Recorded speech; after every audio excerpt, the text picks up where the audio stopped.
Wel, bore da iawn i chi gyd a croeso cynnes ato ni I gylch y gwartheg yn y degfed ffair ar hugen. Mae'r cystadlu wedi dechrau yn fore iawn yma bore yma yn Llanelwedd a'r Heffrod Pedigree Limousin sydd yma peth cyntaf. Dwi'n cael cwmni da I edrych ar y cyfan. Glyn Fôn, Aberangell, mae chynlleth. Bore da I chi, Glyn. Bore da, siwmai. Da iawn, diolch a chi dde? Dwi'n da iawn, diolch. Cyn edrych ymlaen at y dosbarth yma.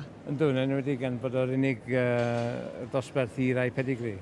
A chithau wrth gwrs yn fridiwr penny gamp o wartheg Limousin. Dowch ychydig o hanes y fiches sydd gennych chi adre.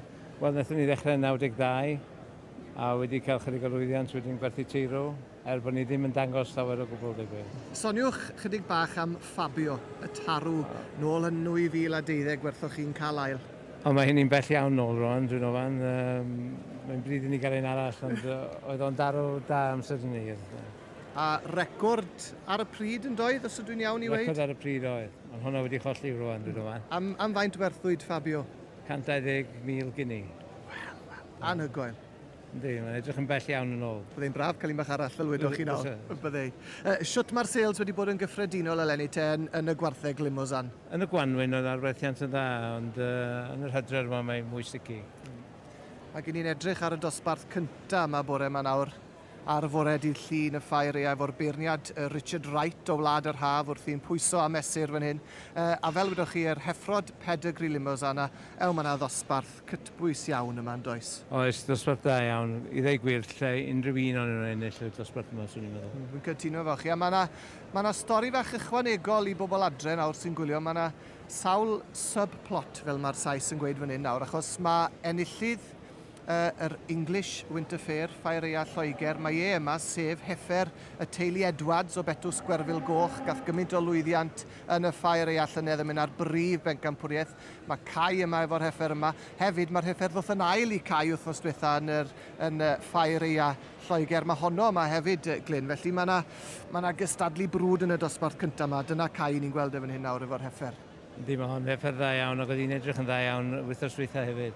A mae'n anodd iawn iddyn nhw cadw nhw fyny'r safon yma trwy'r holl sioe yma, da. Achos mae'n gamp i'w cadw nhw'n ffres, a dyna'r term cywir Glyn i'w ddefnyddio I gadw nhw'n yn effro. Yndi, siŵr, a mae'n job, mae eisiau cadw nhw, maen nhw yn gorfod bod 100% I ddod i'r sio yma. Does na ddim pwynt iddyn nhw ddod os nad ydyn nhw 100%. Ac I gadw nhw fan hyn o'r safon yma, mae'n anhygoel. Beth sy'n gwneud hon mor arbennig te? O, mae lled yn ni, ar ei thopi, mae hyd yn ni, mae'n dal y lled na o'r cefn fyny yr holl ffordd. A y darn ôl mwyaf pwysig gen y bobl sioio.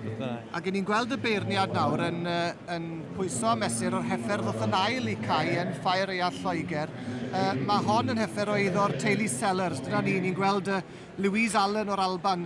Dyna hi Louise yn ei thywys I nôl fewn i'r llinell. Hon ddoth yn ail I Cai a mae hon yn mynd I fod yn beryg unwaith eto, ynddo fi? Yndi, mae'n mynd I fod yn beryg, ond ar ôl dweud hynny, mae yna rai eraill yma hefyd sydd yn mynd I fod yn beryg, swn i'n dweud. Hon yn wahanol Heffer i'n Cai, fwy o bwer yma, fyddech chi'n cytuno, Glyn? Yndi, falle hynny. Mae'n job efo rai pyr yma.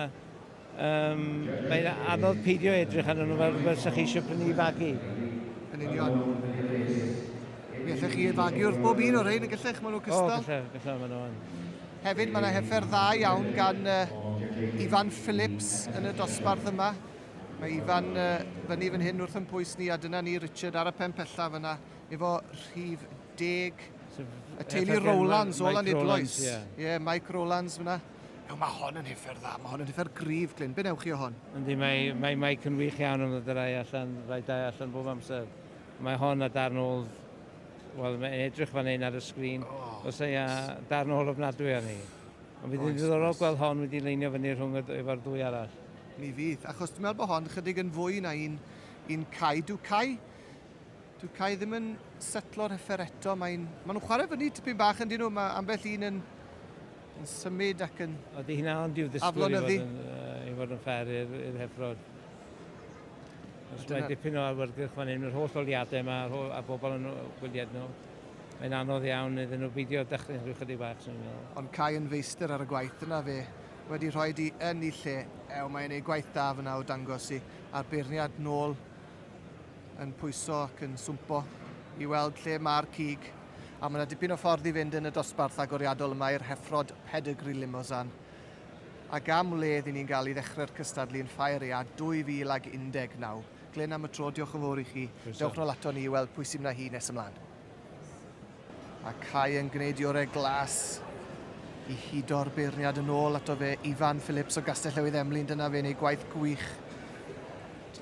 A mae mor braf i weld y bechgyn a'r merched ifanc yma'n dangos y gwartheg. O, yndi. Mor gampus. Dyna pwy ddyle fod yn gwneud, ynddo. A war y teg, Richard Wright wedi wneud gwaith da.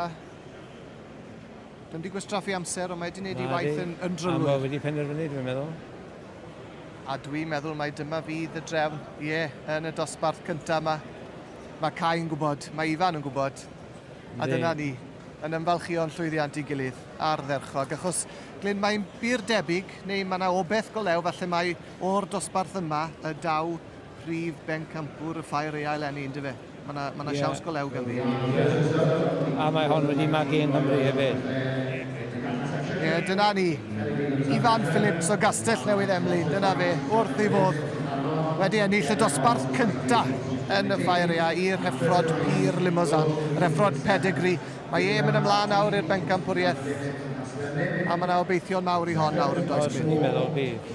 Mae'n cyswyd mawr, mae yna lawer iawn o rai yn y dosbarth yma sy'n wedi gallu bod ar y blaen. A Cai yn ail, llogolchiadau mawr iddo fe, llwyddiant llwyth yn elwedd yn parhau. Brydio hi'n pasio heibio ni fan ar rwan. Ar dderchog. Glyn, diolch yn fawr i chi am eich cwmni. Croeso mawr. Wedi mwynhau arw.